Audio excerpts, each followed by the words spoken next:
The moment the hydrant burst and flooded our driveway, I knew something was wrong. My wife screamed. Our front garden looked like a battlefield. Two women in matching velour tracksuits were already speed-walking away, smirking. They weren't just troublemakers. They were sisters. We'd only been in Crestwood Pines for 8 months. My wife and I had worked tirelessly to afford our cozy corner house, with its vibrant dogwood tree out front and a creaky porch swing. She adored the neighborhood charming, if you ignored the HOA nightmare. Those two, Linda and Marissa Tate, self-appointed co-presidents of the HOA, were a package deal. Cross one, you crossed both. It started small, as these things often do. A letter about our trash cans lingering out for 10 minutes past pickup. A citation for overly festive solar lights, really? Then the big blow. They claimed our handcrafted oak mailbox wasn't approved by the so-called Community Design Board. What design board? We tried reasoning with them. My wife even brought homemade brownies, but Linda sneered, her gaze lingering on our daughter's wheelchair ramp like it was an eyesore. It disrupts the aesthetic, she said with a rehearsed smile. I clenched my fists so hard I nearly drew blood. Then came the fines, hundreds of dollars for made-up violations. We appealed, they denied. We requested a hearing, they canceled it 3 times. It stopped feeling like rules and started feeling personal. Things escalated one night while we were watching TV. A hissing sound, like a pressure cooker gone wild, came from outside. I rushed out to find our fire hydrant gushing like a fountain, soaking the yard and spilling into the street.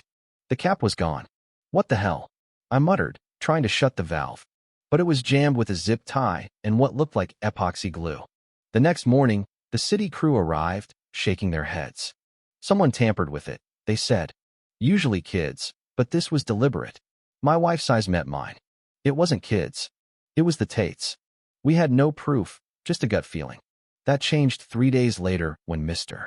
Callahan, a gruff retired firefighter from down the street, showed up with his phone. You'll want to see this, he grumbled. The video was grainy but damning. 2 hooded figures, one in fuzzy green slippers, the other wielding a wrench and chuckling. Careful, one said. If we hit this one, maybe they'll finally move. That voice was unmistakably Linda Tate. We took it to the city, the HOA Oversight Council, even the local news. But the Tates doubled down, claiming we were harassing them, saying the video was AI-generated, and threatening to sue Mr. Callahan for defamation. I was livid, but what could we do? Then came the karma. It was July 4th, and the town parade rolled through Crestwood Pines, with strict fire safety measures in place. The heat was brutal, over 100 degrees Fahrenheit in the shade. Everyone was told to stay hydrated, with EMTs and fire crews stationed nearby. Linda and Marissa, ever theatrical, strutted around in sashes proclaiming HOA leadership. You can't make this up. During the flag salute, Marissa grabbed her chest. Linda started yelling, stumbling. Both collapsed on the scorching sidewalk. The crowd panicked. Someone dialed 911, but when the EMTs arrived, a tall woman in navy scrubs stepped out. Her name tag read Lieutenant Carter. She recognized them instantly, her lips curling. You're the ones who messed with the hydrants, right? She asked coolly.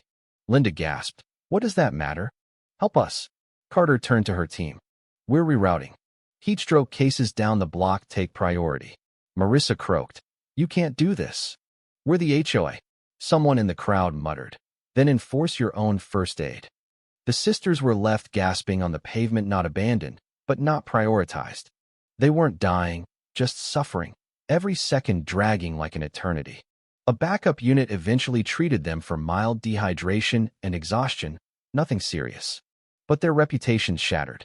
The video of their collapse went viral, and the hydrant tampering footage resurfaced, reaching a wider audience.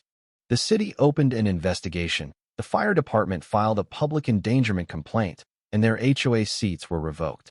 Tampering with a hydrant isn't just a prunk, it's a potential felony. And their lawyer? Married to Lieutenant Carter. They never saw it coming. Linda and Marissa tried to spin it, claiming they were victims of a smear campaign, accusing the EMTs of neglecting their duty. The city didn't buy it. Neither did the courts. A lawsuit followed. Public endangerment, reckless tampering, and obstruction of emergency services. Court dates, lawyers, and news vans piled up. Their HOA empire crumbled like soggy paper. Other HOA members, previously silenced, spoke out. Stories of threats, fake citations, and neglected maintenance flooded in. The city stripped their leadership roles and froze the neighborhood fund for an audit.